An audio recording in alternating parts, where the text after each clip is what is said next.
konten YouTube Ayu Efrita Dewi, gak boleh di subscribe, gak berfaedah. Jangan bunyikan loncengnya, jangan komen, dan jangan nonton.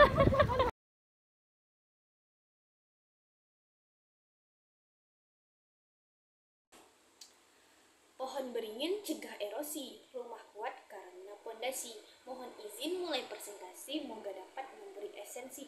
Assalamualaikum warahmatullahi wabarakatuh. Salam Om Swastiastu, Namo Buddhaya, salam kebajikan. Perkenalkan, nama saya Triana Lestari dengan NIM 21050400019, program studi Ilmu Hukum Fakultas Ilmu Sosial dan Ilmu Politik. Nah, di sini saya bertujuan membuat konten digital dengan tema tindak pidana imigrasi untuk memenuhi tugas delik-delik dengan dosen pengampu Bu Ayu Efrita Dewi SHMH. Nah, tindak pidana imigrasi yang dimana saya juga mengambil dari Undang-Undang RI nomor 6 tahun 2001 tentang keimigrasian, yang dimana pasal 1 ayat 1 yang menjelaskan keimigrasian adalah hak ihwal lalu lintas orang yang masuk atau keluar wilayah Indonesia serta pengawasannya dalam rangka menjaga tegaknya kedaulatan negara. Kemudian pasal 1 ayat 3 yang dimana pasal ini menjelaskan tentang fungsi keimigrasian adalah bagian dari urusan pemerintah negara dalam memberikan pelayanan keimigrasian, penegakan hukum, keamanan negara, dan fasilitator pembangunan kesejahteraan masyarakat.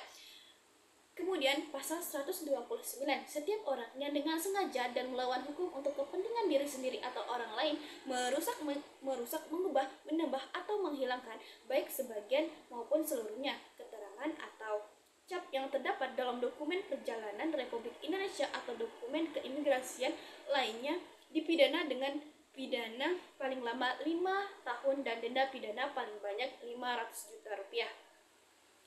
Kemudian pasal 130 yang dimana setiap orang yang dengan sengaja dan melawan hukum menguasai dokumen perjalanan atau dokumen keimigrasian lainnya milik orang lain dipidana dengan pidana penjara paling lama 2 tahun dan atau dipidana denda paling banyak 200 juta rupiah. Pasal 131 yang dimana pasal ini menjelaskan setiap orang yang dengan sengaja tanpa hak dan melawan hukum memiliki, menyimpan, merusak, menghilangkan, mengubah, mengandalkan, menggunakan atau mengakses data keimigrasian baik secara manual maupun elektronik untuk kepentingan diri sendiri atau orang lain dan dipidana dengan pidana penjara paling lama 5 tahun dan denda pidana paling banyak 500 juta rupiah. Nah, setelah saya menjelaskan tentang mengambil Undang-Undang Republik nomor 6 tahun 2001 tentang keimigrasian, nah apa sih yang dimaksud dengan tindak pidana imigrasi berupa pelanggaran seperti apa? Nah, di sini saya akan menjelaskan apa itu TPI, jenis-jenis TPI, dan upaya penegakan hukum terhadap KPK atau dikenal dengan tindak pidana keimigrasian.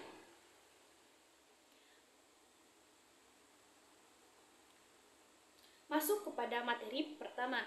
Nah, apa itu tindak pidana imigrasi? Tindak pidana keimigrasian merupakan setiap perbuatan yang melanggar peraturan keimigrasian berupa kejahatan dan pelanggaran yang diancam hukuman pidana. Penegakan hukum keimigrasian di wilayah Republik Indonesia baik secara preventif maupun represif ditempuh antara lain dengan melalui tindakan keimigrasian. Tindak pidana keimigrasian pada dasarnya selain sifatnya sebagai kejahatan internasional dan transnasional serta dilaksanakan secara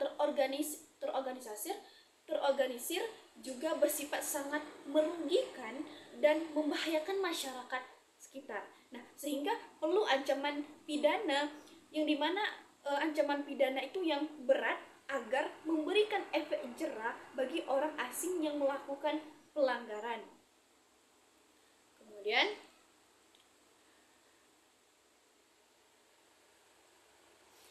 tindak pidana keimigrasian telah diatur dalam Undang-Undang Nomor 9 Tahun 1992 tentang keimigrasian berikut dengan sanksi pidana yang dikenakan kepada pelanggarannya baik warga negara Indonesia maupun warga negara asing.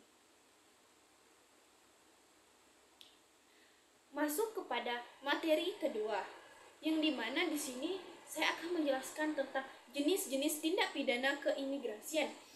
Dalam pasal 56 di dalam diatur pula mengenai ancaman pidana terhadap pelaku membuat dan mencetak surat perjalanan Republik Indonesia tanpa hukum. Dan menurut pasal 59 Undang-Undang Nomor 9 Tahun 1992, bagi pejabat imigrasi yang memberikan surat perjalanan Republik Indonesia kepada seseorang yang diketahuinya tidak berhak menerimanya. Nah, yang dimana dipidana penjara paling lama 7 tahun. Adapun tindakan keimigrasian sebagai berikut, yang dimana menyalahgunakan izin keimigrasian atau melakukan kegiatan yang tidak sesuai dengan izin keimigrasian, yang dimana itu diberikan kepadanya diancam dengan pidana penjara paling lama 5 atau denda paling banyak 25 juta rupiah, yaitu pada pasal 50.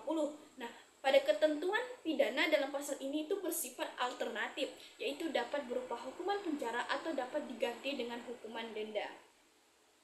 Kemudian yang kedua, izin keimigrasiannya telah habis dan tetap berada dalam wilayah Indonesia melampaui 60 hari dari batas waktu izin yang diberikan, diancam dengan pidana penjara paling lama 5 atau denda paling banyak 25 juta rupiah. Terdapat dalam pasal 52 yang dimana ketentuan pidana dalam pasal ini berkaitan dengan pasal 45 ayat 1 dan pasal 51, yang dimana jika keberadaannya itu tanpa izin keimigrasian melebihi waktu 60 hari, maka hal tersebut tidak dikenakan pasal ini.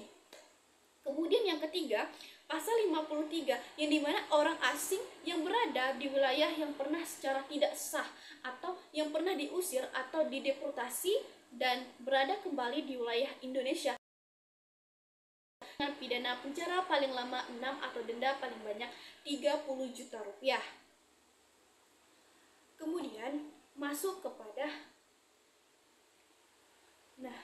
orang asing yang dikenal sebagai imigran gelap, yaitu yang terdiri dari sebagai berikut.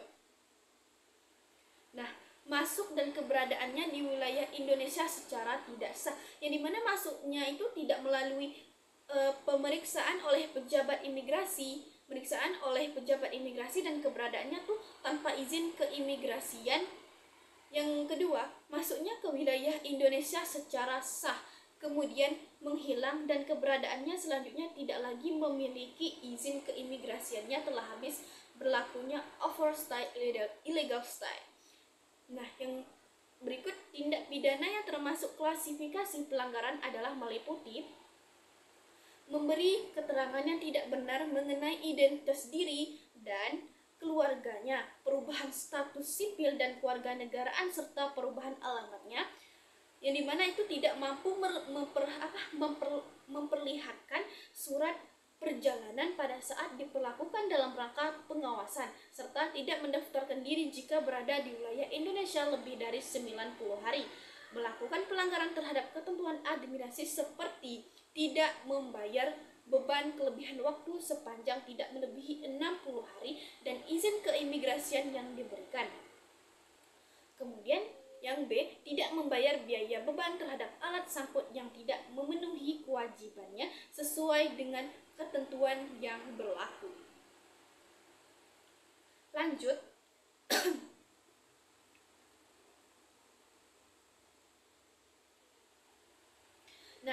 Diancam dengan pidana penjara paling lama 1 tahun, denda paling banyak 5 juta rupiah. Sesuai dengan pasal 51 Undang-Undang Nomor 9 Tahun 1992, yang dimana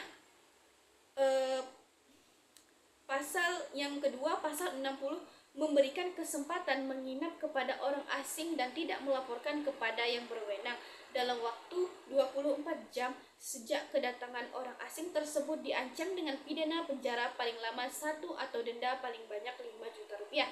Yang ketiga, pasal 61 menyebutkan orang asing yang telah mempunyai izin tanggal tetapi tidak melapor kepada kantor Polri di tempat di mana ia tinggal dalam waktu 30 hari terhitung sejak bersangkutan memperoleh izin tanggal, diancam dan dipidana paling lama 1 atau denda paling banyak 5 juta rupiah. Nah, kemudian masuk ke materi yang ketiga, yang dimana upaya penegakan hukum terhadap tindak pidana keimigrasian.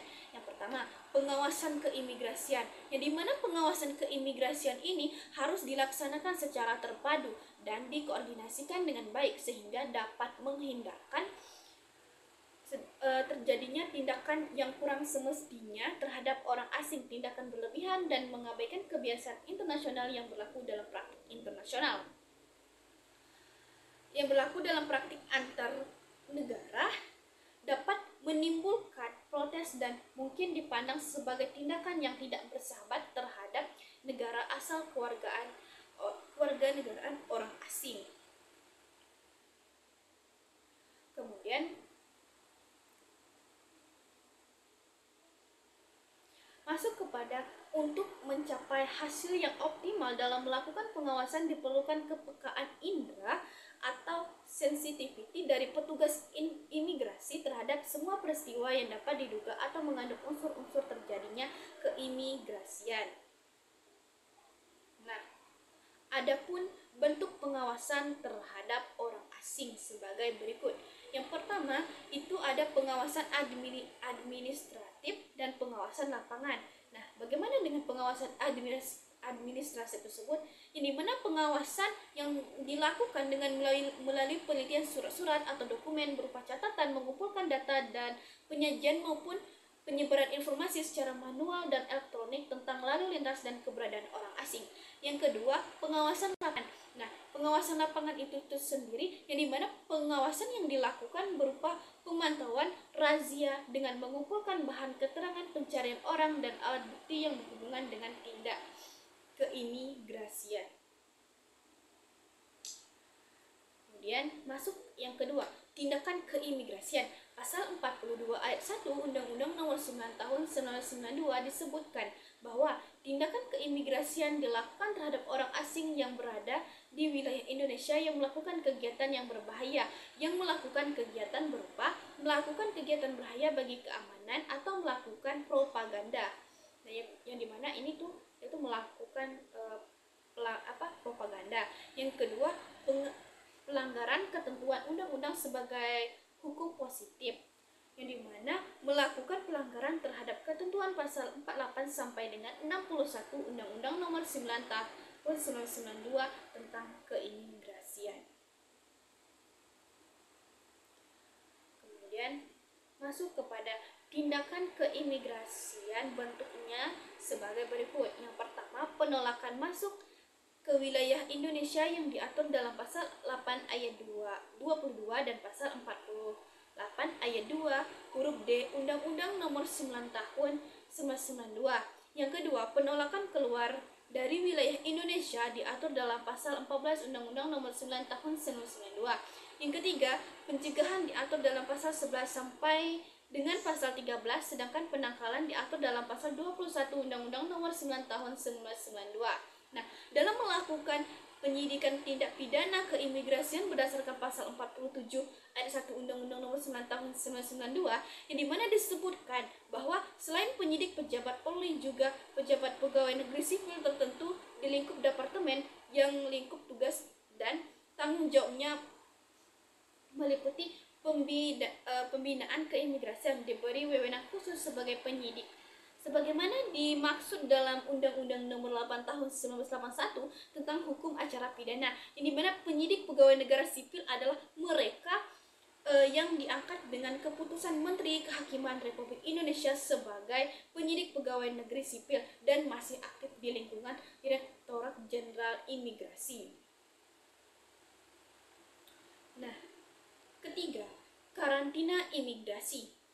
Karantina imigrasi adalah tempat penampungan sementara bagi orang asing yang dikenakan proses pengusiran atau deportasi atau tindakan keimigrasian lainnya. Namun karantina imigrasi berdasarkan peraturan Menteri Hukum dan Hak Asasi Manusia.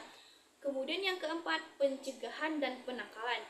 Nah, dalam pasal 1 Undang-Undang Nomor 9 Tahun 1992 tentang keimigrasian, yang dimaksud dengan pencegahan adalah pelarangan yang bersifat orang-orang tertentu untuk keluar negeri dari wilayah Indonesia dengan alasan tertentu. Sedangkan penangkalan itu berupa larangan yang bersifat sementara terhadap orang-orang tertentu untuk masuk ke wilayah Indonesia berdasarkan alasan tertentu. Baik, sekiranya itu saja yang dapat saya sampaikan. Terlebih dan terkurang mohon dimaafkan. Saya tutupi dengan wabillahi taufiq wal hidayah. Wassalamualaikum warahmatullahi wabarakatuh. Terima kasih.